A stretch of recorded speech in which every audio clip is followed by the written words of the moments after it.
নমস্কার, আমি doctor Kaustav Debnath, consultant orthopaedic surgeon. আজকে আমাদের আলোচনার বিষয় এমআরআই কম্প্যাটিবল ইমপ্ল্যান্ট কি? অনেকেই আমাদেরকে প্রশ্ন করেন, "ডাক্তারবাবু আমার শরীরে যে ইমপ্ল্যান্টটা লাগানো হয়েছে বা লাগানো হবে, সেটা কি এমআরআই করা যায়? এটা কি এমআরআই কম্প্যাটিবল?" তো চলুন আজকে আলোচনা করে বুঝে নিই। সবার ১ম এ আমাদের জানতে হবে যেটা যে এমআরআই জিনিসটা কি? এমআরআই হচ্ছে ম্যাগনেটিক রেজোন্যান্স ইমেজ। এখন এমআরআইতে যেটা করা হয় সেটা হচ্ছে এমআরআই মেশিনের মধ্যে একটা ম্যাগনেটিক ফিল্ড তৈরি হয়, চৌম্বকীয় ক্ষেত্র। তাতে কি হয় আমাদের শরীরের মোটামুটি ৭০-৬৫% হচ্ছে জল। জল বা H2O এই যে মলিকিউলটা আছে এটা এমআরআই মেশিনের মধ্যে সেই চৌম্বকীয় ক্ষেত্রের মধ্যে যখন পড়ে তখন সেখান থেকে এনার্জি অ্যাবজর্ব করে। এনার্জি অ্যাবজর্ব ধীরে, ধীরে করতে থাকে সেটা একটু, একটু গরম হয় এবং সেটা স্পিন করতে থাকে। তারপর যখন মেশিনটা স্টপ হয়ে যায় তখন সেই কিছু, কিছু স্পেসিফিক ওয়াটার মলিকিউল আছে সেই মলিকিউলগুলো এনার্জিটা তখন রিলিজ করে। এই যে এনার্জিটা রিলিজ করলো এটা একটা স্পেশাল সফটওয়্যারের মাধ্যমে কম্পিউটার সেটাকে ধরে নেয় এবং ডিফারেন্ট টিস্যুর মধ্যে এই রিলিজ করার ব্যাপারটা ডিফারেন্ট হয় এবং সেটা কম্পিউটারে তখন একটা ছবির আকারে প্রকাশ পায়। এইটাই হচ্ছে মোটামুটি সহজ সরল ভাষায় এমআরআই জিনিসটা কি সেটাকে বোঝানো হয়। এমআরআই একটা মেশিন যার মধ্যে পেশেন্টকে শুয়ে থাকতে হয়, বেশ কিছুক্ষণ শুয়ে থাকতে হয়, প্রায় ৩০ থেকে ৪০ মিনিট, বিভিন্ন ক্ষেত্রে বিভিন্ন রকম এবং সেই চৌম্বকীয় ক্ষেত্রের মধ্যে থাকার ফলে তার শরীরের মধ্যেও একটা সামান্য কিছু পরিবর্তন ঘটে। ১ম গ্রুপটাকে বলা হয় ডাইম্যাগনেটিক। এগুলো খুবই টেকনিক্যাল ব্যাপার, আমি একদম সহজ সরল ভাষায় বোঝানোর চেষ্টা করছি। ডাইম্যাগনেটিক মানে হচ্ছে সেই মেটালগুলো যেগুলোকে ম্যাগনেটিক ফিল্ডের মধ্যে খুব বেশি আকর্ষণ করবে না। উম খুব সামান্য পরিমাণে বিকর্ষণ মানে দূরে ঠেলে দেওয়ার চেষ্টা করে। বাট সেটা খুবই উইক। যেমন এগুলো মেইনলি জুয়েলারিতে ইউজ হয়। যেমন ধরুন গোল্ড, সিলভার, কপার এগুলো হচ্ছে ডাইম্যাগনেটিক। ২ নম্বর মেটাল গ্রুপটা হচ্ছে প্যারাম্যাগনেটিক গ্রুপ মেটাল। এগুলোর কে এমআরআই ফিল্ডের মধ্যে খুব সামান্য পরিমাণ আকর্ষণ তৈরি করে ফিল্ডের দিকে। কিন্তু সেটাও খুবই দুর্বল। ডাইম্যাগনেটিকে যেমন ঠেলে দিত, সরিয়ে দিত, এটা সামান্য একটু আকর্ষণ করে কিন্তু একেবারেই তীব্র নয়। নরমালি টাইটেনিয়াম বা টাংস্টেন এই ধরনের মেটালগুলোকে প্যারাম্যাগনেটিক বলা হয়। তো ডাইম্যাগনেটিক বা প্যারাম্যাগনেটিক অর্থাৎ সিলভার, গোল্ড, টাইটেনিয়াম এইগুলোকে মোটামুটি MRI safe, MRI compatible implant বলে ধরা হয়।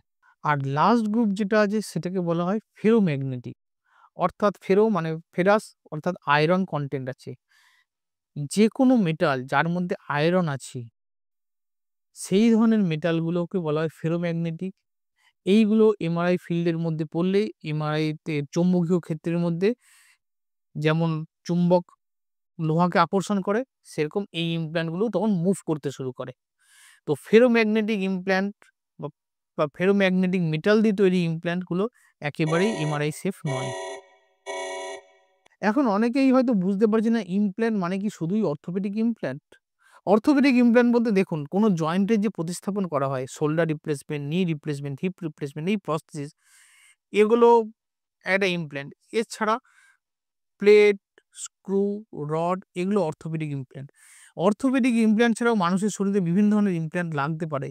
যেমন ধরুন কারোর কানের অপারেশন হয়েছে, সেখানে একটা কক্লিয়ার ইমপ্ল্যান্ট বসানো হয়েছে ব্রেনের খুব কাছে।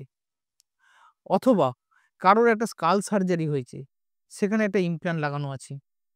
কারোর বুকে একটা স্টেন্ট বসেছে, কারোর একটা পেসমেকার লাগানো আছে। এগুলো সবই মেটাল দিয়ে তৈরি। তো ইমপ্ল্যান্ট মানেই শুধুমাত্র রড বা প্লেট নয়। কারোর একটা ধমনীতে অপারেশন হয়েছে, অ্যানিউরিজমাল ক্লিপ বলে। কেন এগুলো ইম্পোর্টেন্ট সেটা আমি এখনই বোঝাতে শুরু করব। তো ইমপ্ল্যান্ট মানেই শুধু অর্থোপেডিক ইমপ্ল্যান্ট নয়, শরীরের মধ্যে বিভিন্ন ধাতব জিনিস মেডিকেলি যেখানে লাগানো হয়েছে সে সবগুলোকেই ইমপ্ল্যান্ট বলা হয়। মনে করুন কারোর একটা ইমপ্ল্যান্ট পেসমেকার লাগানো আছে, যেটা এমআরআই কম্প্যাটিবল নয়, মানে যে ধাতু দিয়ে তৈরি সেটা ডাইম্যাগনেটিক বা প্যারাম্যাগনেটিক নয়, হয়তো সেটা ফেরোম্যাগনেটিক। তাহলে যেটা হবে যখনই উনি চৌম্বকীয় ক্ষেত্রে প্রবেশ করবেন তখন ওই ইমপ্ল্যান্টটা আস্তে, আস্তে, আস্তে, আস্তে ম্যাগনেটের দিকে আকর্ষণ হবে। ফলে ওটা ওর জায়গা থেকে সরে যাওয়ার চেষ্টা করবে। ফলে ওর সাথে যে হার্টের লিঙ্ক আছে সেই লিঙ্কটা ছিঁড়ে যেতে পারে এবং সেটা যদি কোনোভাবে চামড়া থেকে সরে গিয়ে বাইরেও চলে আসতে পারে, তাহলে ইমপ্ল্যান্টটা যে কারণে লাগানো হয়েছিল সেই পারপাসটা সলভ হবে না, সেটা ক্ষতি হতে পারে এবং কিছু, কিছু ক্ষেত্রে ধরুন যদি শরীরের বাইরে কোনো ইমপ্ল্যান্ট থাকে বা কোনো জুয়েলারি থাকে, সেগুলো সেগুলো ছিটকে বেরিয়ে আসতে পারে, সেগুলো স্পিন করতে পারে, সেগুলো মেশিনের ড্যামেজ করতে পারে, বডির ড্যামেজ করতে পারে। সেই জন্য যখনই এমআরআই করতে যাওয়া হয়, তখন বারে, বারে দেখে নেওয়া হয় যে শরীরের মধ্যে কোনো ইমপ্ল্যান্ট আছে কিনা এবং থাকলে সেটা এমআরআই কম্প্যাটেবল কিনা। নরমালি পিওর ডাইম্যাগনেটিক বা paramagnetic, specially titanium implant, orthopaedic implant হিসেবে এমআরআই কম্প্যাটেবল ইমপ্ল্যান্ট। কেউ, কেউ জিজ্ঞেস করেন স্টেনলেস স্টিল কি এমআরআই কম্প্যাটেবল? সাধারণভাবে নরমালি স্টেনলেস স্টিলের প্লেট যেগুলো আগেকার দিনে পাওয়া যেত, সেগুলো খুবই low quality stainless steel. Stainless steel কি দিয়ে তৈরি হয়? মেইনলি এটা আয়রন এবং কার্বনের অ্যালয়। তো যেহেতু ওর মধ্যে আয়রন আছে, তাই এটা কখনোই এমআরআই কম্প্যাটেবল নয়। তবে হ্যাঁ, আজকাল কিছু, কিছু খুবই ভালো উন্নত মানের স্টেনলেস স্টিল এসছে, যেগুলো নিয়ে আমরা পরবর্তীকালে আলোচনা করব। সেগুলো এমআরআই কম্প্যাটেবল। তাহলে আজ আমরা আলোচনা করে বুঝলাম এমআরআই জিনিসটা কি? আর এমআরআই কম্প্যাটেবল ইমপ্ল্যান্টে সেই ধরনের মেটালের রোলটা কি? এবং কোন ধরনের মেটাল দিয়ে আপনার ইমপ্ল্যান্টটা তৈরি থাকলে আপনার এমআরআই করতে কোনো অসুবিধা হবে না। আর কোনগুলো থাকলে এমআরআই করার আগে আপনাকে ডাক্তারের পরামর্শ নেওয়া উচিত।